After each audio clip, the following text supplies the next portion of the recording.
नेपाल में नागरिकता कानून संशोधन बिल पेश होने व नेपाल और भारत की सीमा विवाद को लेकर नेपाली कांग्रेस के कार्यकर्ता ज्योति झा ने कहा कि भविष्य में जिन भारतीय महिला का शादी हुआ है और उनका घर नेपाल में बसता है, उनका आने वाला समय में मनोबल घटेगा, क्योंकि आगे गरीब नेपाली से कोई भी भारतीय लोग शादी नहीं करना चाहेंगे। इस विषय पर हम लोग हमारे नेपाल सरकार, जिनको हम लोगों ने 3 जनादेश देकर भेजा है, उनका काम है उतना ही करना है और वह अपने काम से कहीं कहीं भटक रहे हैं। इस विषय पर हम लोग विरोध करते हैं और नेपाली जनादेश का पालन करने वाले सेवक हैं। इन लोगों को हम भी लोग भटके हुए से सही रास्ते पर लाते हैं, वो भी आंदोलन के माध्यम से, और हमेशा सचेत करते रहते हैं। यह पूर्वाग्रही भारत विरोधी से बढ़कर नेपाली जनता को शांति तरीके से देश को आगे विकास की ओर ले जाना है। यहाँ के युवाओं को आत्मनिर्भर और होनहार बनाना है, और जो भारत से सीखे कि किस तरह भारत अपने देश के युवाओं को रोजगार मुहैया कराता है, यह सीखने का अवसर है। और हम लोग चाइना के सामान का पूरी तरह से अब विरोध और बहिष्कार कर रहे हैं।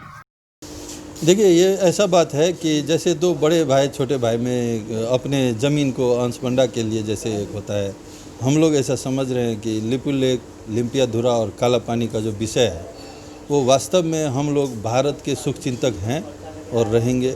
हम लोगों ने अपना ज़मीन भारत के गवर्नमेंट्स को दिया था यूज़ करने के लिए, जो वास्तव में सही भी है, लेकिन उसके बदले इस विषय पर बैठ करके जो है बात करके कुछ ऐसा बात है, कुछ ऐसा विषय है जिसको आपस में बात करके शांतिपूर्वक ढंग से, जैसे सम्माननीय नरेंद्र मोदी जी ने, भारतीय प्रधानमंत्री जी ने बांग्लादेश के साथ कुछ गांव इधर लेके कुछ गांव अपना देके जिस तरह से समझौता किया, हो सकता है वो भी हम लोगों के नेपालियों के साथ भी उस तरह से करे तो ज़्यादा बेहतर होगा।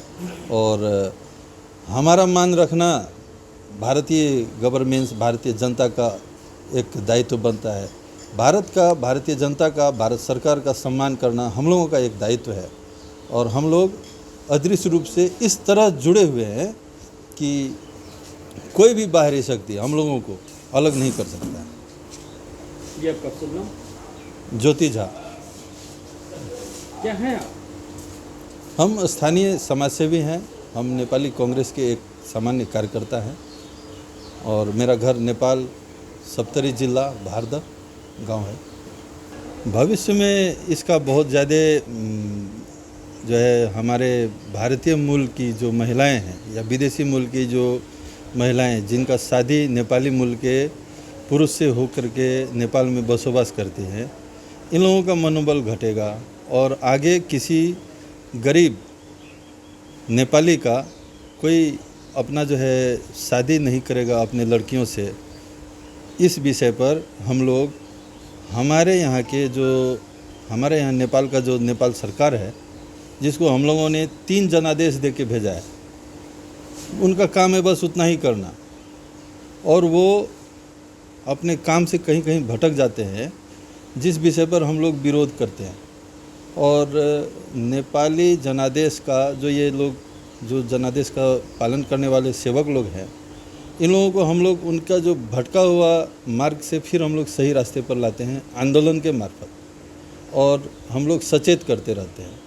ये पूर्वाग्रही सोच और भारत विरोधी से बढ़ के नेपाली जनता का 3 जनादेश दे करके जो भेजा गया है, जिसमें सबसे प्रमुख है शांतिपूर्वक तरीक़ा से देश को विकास की ओर ले जाना और यहाँ के युवाओं को आत्मनिर्भर और स्किल्ड बनाना, जो भारत से सीखे।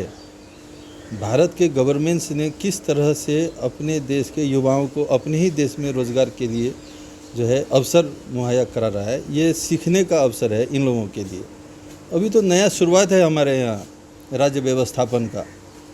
इस तरह का सामान्य चुनौती सब आते रहेगा और हम लोग इस चुनौती का सामना डट के करेंगे और हमारे यहाँ की सरकार को सचेत होकर के कैसे जनमुखी काम करे, निर्णय करे, इस तरफ ले जाएंगे। कहीं न कहीं नेपाल सरकार चीन के दबाव में भारत को से दूर करने की तो नहीं है? देखिए, ये बात जो है नेपाल सरकार में कौन व्यक्तिगत रूप से क्या कर रहा है, इस विषय पर हम नहीं कह सकते हैं।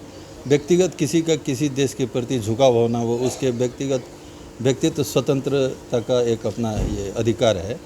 वैसे समग्र में आम नेपाली जो है भारत विरोधी किसी भी काम के लिए नेपाली भूभाग का दुरुपयोग नहीं होने देगा और हम लोग नहीं होने देंगे, कभी भी नहीं होने देंगे। और रहा बात चाइना से संबंधित किसी बात का, तो हम लोगों ने चाइनीज़ सामान का बहिष्कार करना शुरू कर दिया है। अब भारत के लोग कर रहे हैं नहीं कर रहे हैं, इस बात से हम लोगों को कोई सरोकार नहीं है।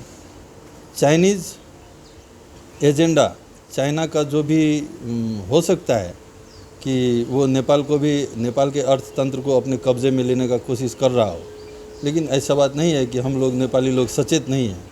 हम लोग पाकिस्तानी या बांग्लादेशी या अदर कंट्री सब जैसे सब जगह लोग सचेत हो रहे हैं, सब जगह लोग अपने अपने हिसाब से अपना अर्थतंत्र को अपने कंट्रोल में लेने का कोशिश कर रहे हैं। लेकिन हम लोग उससे पहले सचेत होकर के चाइनीज़ सामान का लगभग बहिष्कार कर रहे हैं और जितना भी मेगा बजट का चाइना का यहाँ काम हो रहा है नेपाल में, उस सब के ऊपर हम लोगों ने टाइट किया हुआ है और सबको हम लोग जितना जल्दी होता है अपना अपना काम ख़त्म करके आप लोग वापस जाइए, ये हम लोगों का अपना अभियान चल रहा है।